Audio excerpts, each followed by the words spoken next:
Bonjour à tous et bienvenue sur Cockpit.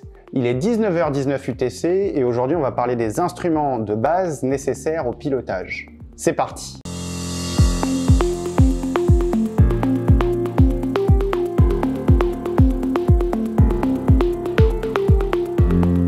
Aujourd'hui, il existe une multitude de technologies, d'assistance, d'instruments pour le pilotage. Et évidemment, au plus un aéronef est équipé, au plus il a une instrumentation conséquente. Mais il existe quelques instruments en commun pour beaucoup d'aéronefs qui sont des instruments qui constituent la base du pilotage. Le badin ou anémomètre, le variomètre, l'altimètre, le coordinateur de virage qui est souvent couplé à la bille, et le conservateur de cap. Si ces instruments peuvent varier par leur look en fonction d'un constructeur à l'autre, ils auront quasiment systématiquement le même positionnement dans les cockpits et surtout ils auront en permanence un objectif, connaître et ajuster le positionnement de ton aéronef dans sa masse d'air. Cette vidéo elle sera divisée en 3 parties. La première partie, on va expliquer de manière très schématique comment mécaniquement peuvent fonctionner ces instruments. La deuxième, on étudiera donc ces 5-6 instruments de base nécessaires au pilotage. Et dans la troisième partie, eh bien, on fera un pont vers les nouvelles technologies pour voir comment fonctionne tout ce qu'on appelle Glass Cockpit ou cadran EFIS. Commençons tout de suite avec le fonctionnement de ces instruments. Alors, pour l'instrumentation dite classique, tu as principalement deux mécanismes pour faire fonctionner un instrument. Avec la pression, donc par phénomène barométrique, ou éventuellement par phénomène gyroscopique. Pour les instruments qui fonctionnent à l'aide de la pression, tu as par exemple l'altimètre et le variomètre. De manière très schématique, tu as un boîtier dans lequel tu as ce qu'on appelle une capsule anéroïde. Alors une capsule anéroïde, c'est une sorte de ressort dans lequel il y a du vide et qui, au sol, avec la pression, va être écrasé et au plus tu vas monter, au plus il va se détendre. Et par un système mécanique, eh bien, on va convertir ces mouvements de la capsule en indications avec les aiguilles. Je te donne un exemple, si la capsule est écrasée très rapidement, ça veut dire que la pression augmente très rapidement, tu es donc en train de descendre et au plus ça écrase rapidement, au plus ton taux de descente est important, eh bien tu as tout un système de rouage qui va communiquer cette information au variomètre et le variomètre va t'indiquer un taux de descente important. Dans les instruments qui fonctionnent avec la pression, tu as également le badin ou anémomètre. C'est cet instrument qui va t'indiquer la vitesse. Le badin, il fonctionne avec les fameuses sondes pitot, dont tu as déjà entendu parler, je suppose. Le principe, eh bien, tu as deux entrées dans une sonde pitot, une entrée de pression statique et une entrée de pression, on va dire, totale, qui est à la pointe de la sonde pitot. Quand l'aéronef est à l'arrêt, eh bien, la pression statique est égale à la pression totale. Mais quand l'aéronef va prendre de la vitesse, la pression statique, elle, ne va pas énormément évoluer. En revanche, tu vas avoir beaucoup d'air, donc beaucoup de pression qui vont rentrer à l'avant de la sonde pitot. Par un système mécanique, on va convertir cette différence entre la pression totale et la pression statique en vitesse. Et donc tu comprends que si tu bouches la sonde pitot, tu perds toutes les indications de vitesse, chose qui peut être effectivement extrêmement dangereuse. Ensuite, tu as une deuxième grande catégorie d'instruments, ceux qui fonctionnent par gyroscope. Alors qu'est-ce qu'un gyroscope? Eh bien, c'est une pièce métallique qu'on va envoyer en rotation extrêmement rapidement autour de son axe. Le fait qu'elle tourne très rapidement va lui permettre de maintenir un axe qui va rester fixe. C'est le principe d'une toupie. Si tu lances une toupie sur une table et que tu essayes de la sortir de son axe alors qu'elle tourne à pleine vitesse, eh bien, elle reviendra systématiquement sur son axe de rotation. Tu vas donc avoir ce gyroscope qui va être fixe autour de son axe et la cellule de l'avion pourra bouger dans tous les sens sans que le gyroscope sorte de son axe. Eh bien, là encore, par système mécanique, les instruments vont afficher le positionnement de la cellule par rapport à l'axe du gyroscope.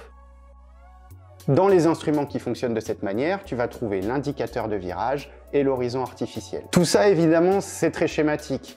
L'idée, c'est pas d'être un expert et un ingénieur dans les instruments, c'est simplement d'avoir une idée globale du fonctionnement de ton avion. Il faut savoir aussi qu'aujourd'hui, on a de plus en plus remplacé les instruments traditionnels par ce qu'on appelle des glass cockpits. Et la technologie a donc évolué puisque ces glass cockpits sont gérés par des systèmes électroniques, informatiques et par exemple par de la géolocalisation. Mais tu rencontreras souvent des instruments de secours qui sont encore basés sur ces systèmes gyroscopiques ou de capsules anéroïdes. Rentrons maintenant dans le vif du sujet et regardons quels sont ces fameux instruments de base pour le pilotage. On va commencer avec le badin ou anémomètre. Le badin, il indique en fait la vitesse de l'aéronef sur sa trajectoire par rapport à la masse d'air. Il peut être gradué en nœuds ou en km/h, ou parfois même les deux. Il y a 3 plages de couleurs. La blanche, qui constitue le domaine de vol avec les volets sortis, la verte, qui constitue le domaine de vol classique, volet rentrée, et la jaune, qui constitue en fait un domaine de vol en général à vitesse élevée, mais qui est réservé en air calme et non turbulent. Il y a également des vitesses spécifiques associées à chaque début et fin de ces arcs de couleur. Tout en bas de l'arc blanc, on va avoir ce qu'on appelle la VS ou VS0 comme Velocity Stall ou vitesse de décrochage. C'est la vitesse minimale volet-sortie et la vitesse la plus faible possible avant le décrochage. En bas de l'arc vert, tu vas avoir ce qu'on peut appeler la VS1 ou Velocity Stall, mais cette fois, ce sera la vitesse de décrochage en lice, c'est-à-dire volet-rentrée. Ces deux arcs, comme tu le vois, peuvent se chevaucher. La limite supérieure de l'arc blanc s'appelle la VFE, pour Velocity Flaps Extended. C'est la vitesse maximum autorisée avec les volets sortis. La limite supérieure de l'arc vert, c'est la VNO, pour Velocity Normal Operating. C'est la vitesse maximale en utilisation normale de l'aéronef. Enfin, tu as la limite supérieure de la plage jaune, symbolisée très régulièrement par un trait rouge, et c'est la VNE, pour Velocity Never Exceed, soit vitesse maximale à ne pas dépasser pour l'aéronef. Passons maintenant à l'horizon artificiel. En fait, l'horizon artificiel, il va indiquer le positionnement de l'avion dans sa masse d'air. Tu vas pouvoir y lire des assiettes, mais aussi des inclinaisons. On retrouve tout en haut de la couronne la valeur d'inclinaison, donc 0, 30, 45, 60 et 90 degrés. Ensuite, au centre, tu as la maquette représentant ton aéronef et tu vas pouvoir y lire ton assiette à monter ou à piquer. Par exemple ici, 10, 20. Il faut connaître l'utilisation de cet horizon artificiel, même si en VFR, normalement, on est censé utiliser des repères extérieurs. Abordons maintenant l'altimètre. L'altimètre, comme son nom l'indique, il va t'indiquer une altitude. Mais plus généralement, en fait, il va t'indiquer une distance verticale par rapport à un calage de référence. En effet, on peut caler son altimètre soit au QNH, soit au 1013, soit au QFE. On verra ça dans une vidéo dédiée à l'altimétrie. Quoi qu'il en soit, cet altimètre, il est gradué en pieds. La grande aiguille indique des centaines de pieds.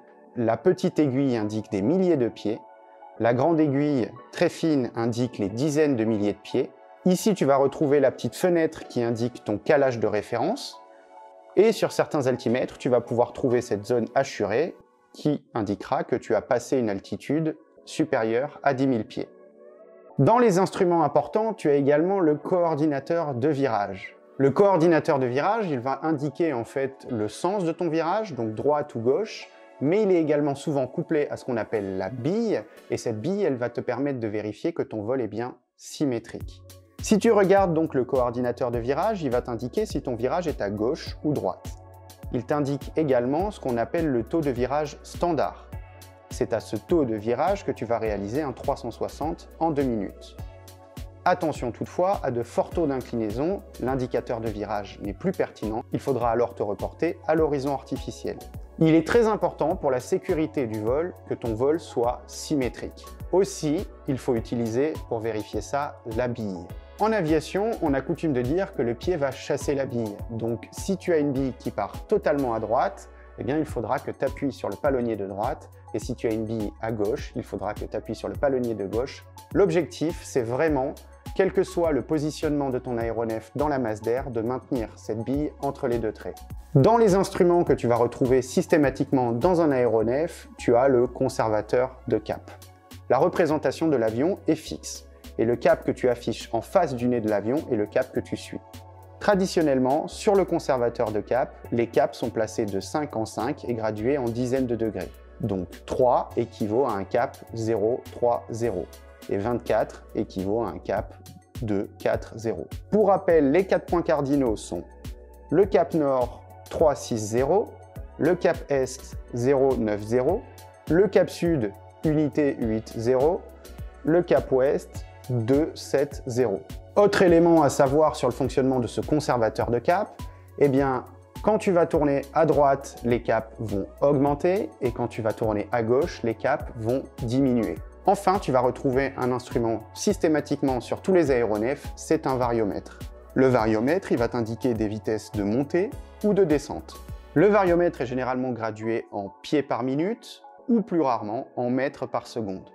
On parle de variomètre positif ou variopositif en montée et varionégatif en descente. En général, dans un avion non pressurisé, il est recommandé d'éviter des vitesses verticales supérieures à 500 pieds minute pour éviter les barotraumatismes et pour le confort des passagers. Voilà, on a vu quelle était l'instrumentation classique et quelles données t'affichaient ces instruments. Aujourd'hui, il faut savoir qu'on rencontre de plus en plus ce qu'on appelle des glass cockpits ou des écrans FIS ou EFIS. Ce sont en fait des écrans numériques sur lesquels tu vas retrouver toutes ces informations mais condensées. Je t'affiche donc un écran FIS et tu vas voir qu'on va pouvoir retrouver toutes ces informations. Ici, tu as le badin. À cet endroit, tu vas retrouver l'horizon artificiel. Ici, tu auras l'altimètre, le coordinateur de virage, le conservateur de cap et le variomètre. Voilà, c'est tout pour aujourd'hui. L'idée, c'était pas de faire de toi un pro de l'utilisation de ces instruments, mais c'était de comprendre un peu comment ils fonctionnent et surtout quelles étaient les informations que tu allais pouvoir obtenir en les observant. L'utilisation, elle vient avec la pratique, mais on en parlera surtout dans des vidéos dédiées au pilotage. Dans ma prochaine vidéo, je te propose d'aborder de la réglementation et plus précisément les hauteurs de survol. Ça a deux points positifs, c'est que non seulement ça va nous informer sur la réglementation, et puis surtout, là encore, ça va nous aider à comprendre les cartes aéronautiques. D'ici là, je te dis porte-toi bien et à très bientôt.